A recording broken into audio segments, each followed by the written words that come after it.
딱 보기만 해도 우리가 갖고 싶다? 또는 안에 뭐가 들어있을지 되게 궁금하다. 분명히 안에 굉장히 품격 있는 아름다운 것이 들어있겠지라는 기대까지 갖게 하는 게 바로 티파니 상자잖아요. 실제 티파니 직원들에게 상자만 구할 수 없냐는 요청이 엄청 많다고 해요. 대기업 인사팀에 계신 면접관분도 똑같은 얘기를 하시더라고요. 대기업이니까 정말 훌륭한 이력서가 많이 들어온대요. 그런데 면접장에 들어올 때 문을 안 닫거나 또는 앉아있는 자세 같은 것에서 이력서가 휴지통으로 향하는 경우가 많다라고. 우리가 대화를 할 때 사실 휴대폰을 보면 대화에 굉장히 몰입을 방해하는 요소고 일반적으로 볼 수 있는 상황이잖아요. 그런데 이제 상대방과 이야기할 때 내가 휴대폰을 보고 있지 않아도 테이블 위에 휴대폰이 있는 것만으로도 대화에 집중과 공감을 떨어뜨린다라고. 우리가 막 이렇게 맛있는 음식 나오면 와 맛있겠다 이렇게 하잖아요. 그런 것처럼 기대감을 나타내는 손동작이라든지 대화 상황에서 눈 맞출 때 한 번씩 미소를 지어주면, 근데 상대방 눈을 계속 쳐다보면 굉장히 좀 부자연스럽고 상대방 입장에서도 너무 부담스럽겠죠. 그래서 왜 빤히 쳐다보다가 술자리에서 시비 붙는 경우들 많이 있잖아요, 남자분들. AI 시대의 인간의 마지막 역량, 태도에 대한 이야기. 만반의 준비를 갖추고 있으면 언젠가 반드시 기회가 온다. 링컨 대통령이 한 이야기입니다. 안녕하세요. 사이 좋은 엄마입니다. 오늘은 태도의 품격이라는 책을 가지고 AI 시대에 인간에게 남아있는 마지막 역량, 태도에 대한 이야기를 해보려고 해요. 태도의 중요성, 그리고 거기에 포함되는 외모나 옷차림, 그리고 마지막으로 매너 있는 행동에 대해서 이야기해 볼게요.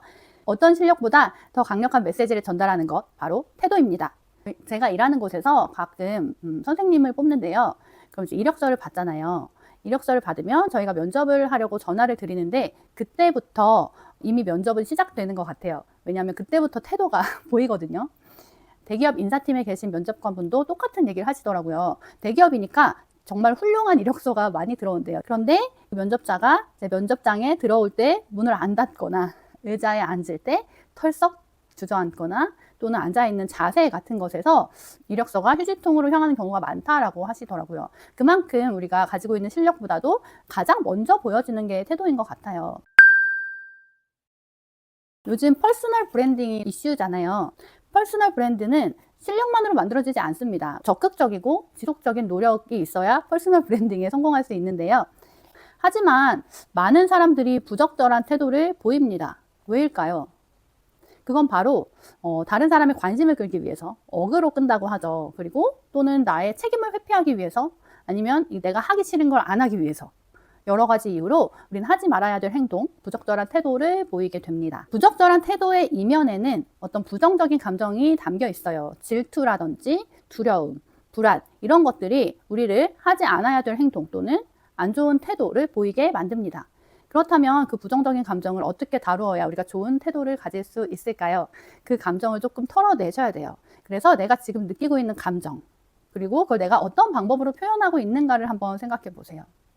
내가 어떤 사람이 되게 싫은데 내가 저 사람이 싫은 이유를 곰곰이 생각해 볼게요. 많은 경우에 질투심이 들어있는 경우 되게 많거든요. 내가 갖지 못한 걸 그 사람이 가지고 있는 경우, 그랬을 때 그 사람에 대한 어떤 부러움이 이제 그 사람을 약간 깎아내리는 태도를 취하게 만드는 거죠.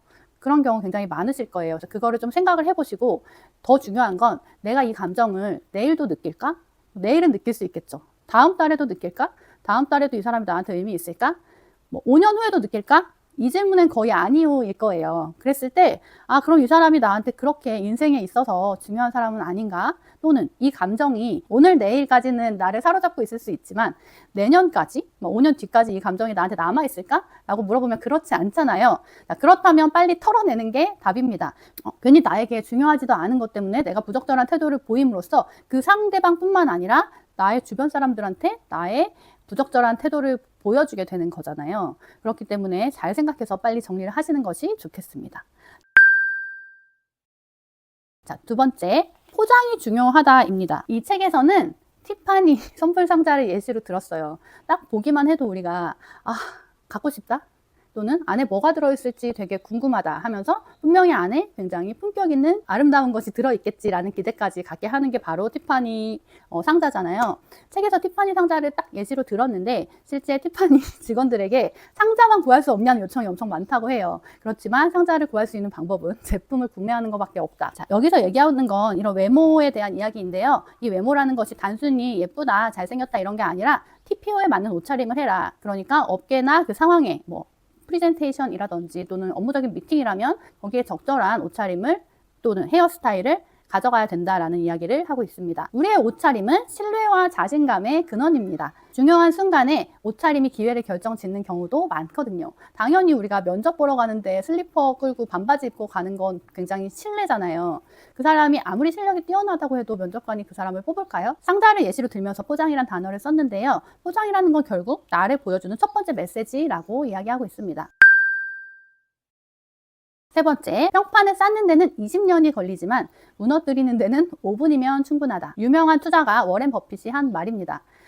아마 아실 거예요. 인간관계에서 사람과 사람 사이에 신뢰를 쌓는 데는 10번의 호의가 필요하다면 그걸 무너뜨리는 건 한 번으로도 충분하거든요. 실제 그만큼 어려운 게 신뢰 형성인 것 같아요. 그래서 책에서는 이제 적극성과 무례함을 구별하라고 하고 있어요. 그게 어떤 거냐면 저는 개그 프로그램 보는 걸 되게 좋아하는데요. 가끔 보다 보면 약간 불편한 마음이 들 때가 있어요. 너무 자학하거나 또는 다른 사람을 깎아내리면서 웃기려고 하거나 아니면 이제 뭐 어떤 못생긴 외모를 막 이렇게 웃음거리로 하는 경우들이 많이 있잖아요. 그래서 그런 것들이 간간히 불편하긴 하지만 재미가 있으니까 또 보게 되는데 사실 그 사람들은 개그맨이기 때문에 매주 항상 재미있는 소재를 계속 만들어야 하고 그런 과정에서 한 번씩 그렇게 조금 불편한 이야기가 들어가기도 하는 것 같아요. 그런데 저도 약간 개그 욕심이 있었거든요. 그래서 약간 상대방을 웃기기 위해서 무리수를 두는 경우가 있었던 것 같아요. 그런 것들이 다른 사람들을 웃겨주긴 하지만 반대로 웃고 나서 생각해보면 약간 기분은 좋지 않은 그런 경우도 많았던 것 같아요. 그래서 굳이 개그 욕심을 내기보다는 상대방에게 무례한 태도를 보이지 않는 게 더 중요하지 않나. 그 중년의 나이가 되니까 이런 게 좀 자각이 되더라고요. 그래서 개그는 개그맨에게 맡기자. 우리는 매너 있는 태도를 보여주자. 그리고 또 이 책에서 말하는 가장 중요한 건 경청이다라고 이야기를 하고 있는데요. 우리가 말을 하는 데 있어서 상대방이 듣는데 가장 중요한 요소는 몸짓 언어라고 해요. 그러니까 비언어적인 것들, 제가 하는 이런 제스처나 표정, 목소리 이런 것들. 그래서 몸짓 언어가 60%, 목소리의 톤이 30%, 실제 말의 내용은 10% 정도의 영향이 있다고 합니다. 당신이 사용하는 몸짓 언어가 당신의 정체성을 결정한다는 테드 강연이 있는데요. 거기서 이제 하버드 교수 에이미 커디라는 분이 일단 된다라는 몸짓 언어를 보이라는 거예요. 나에 대한 자기 확신과 자신감이 우리의 마음가짐을 바꾼다라고 하면서 거기에서 제시한 자세는요. 이런 거였어요. 이렇게 권위를 보여주는 바디 랭귀지는 어깨를 펴고 다리 꼬지 않기. 그리고 미국에서는 이렇게 손을 이렇게 뒤로 뒷짐지는 그런 자세가 조금 이제 높은 권력을 나타낸다라고 하고 있어요. 그리고 몇 가지 예시를 들고 있는데 기대감을 나타내는 손동작. 우리가 막 이렇게 맛있는 음식 나오면 와 맛있겠다 이렇게 하잖아요. 그런 것처럼 뭐 기대감을 나타내는 손동작이라든지 대화 상황에서 눈 맞출 때 한 번씩 미소를 지어주면 굉장히 친근한 느낌을 줄 수 있죠. 그리고 하나를 덧붙여 주었는데 우리가 대화를 할 때 사실 휴대폰을 보면 대화에 굉장히 몰입을 방해하는 요소고 일반적으로 볼 수 있는 상황이잖아요. 그런데 이제 책에서는 상대방과 이야기할 때 내가 휴대폰을 보고 있지 않아도 테이블 위에 휴대폰이 있는 것만으로도 대화에 집중과 공감을 떨어뜨린다라고 이야기를 하고 있어요. 그래서 뭐 가족이라든지 친한 사이에는 서로 양해를 하고 있고 이미 친밀하기 때문에 그래도 괜찮지만 뭐 고객이라든지 직장 동료들 이런 업무적인 이야기를 하거나 또는 나랑 아주 가깝지 않은 사람들이랑 이야기를 할 때는 휴대폰을 보이지 않게 하라고 조언하고 있습니다. 그리고 이제 상대방이 부적절한 화제에 대한 이야기를 꺼낼 때도 있잖아요. 그럼 우리도 대화에 참여를 하고 있는 상황이기 때문에 같이 그 이야기를 하면서 좀 하지 말아야 될 이야기를 하게 될 수도 있거든요. 그렇기 때문에 매너 있는 태도를 가지려면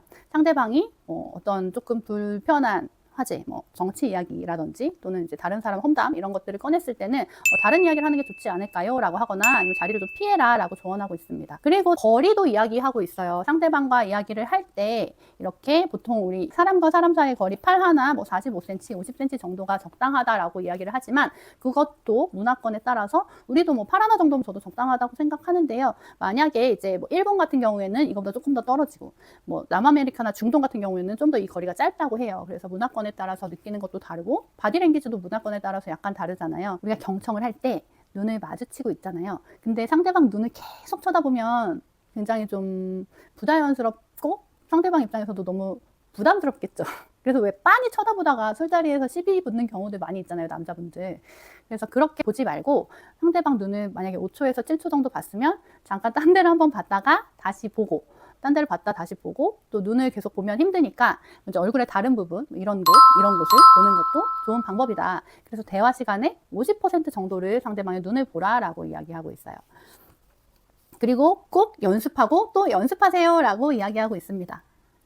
결국 태도는 실력을 전하는 도구가 아니라 내 실력을 보여주기 위한 어떤 문을 여는 거라고 저는 생각합니다. 나의 존재를 보여주려면 일단 기회가 있어야 하잖아요. 기회를 잡으려면 좋은 태도는 필수인 것 같아요. 지금 내 몸이, 내 말이, 내 눈빛이 상대에게 어떤 메시지를 전하고 있을까요?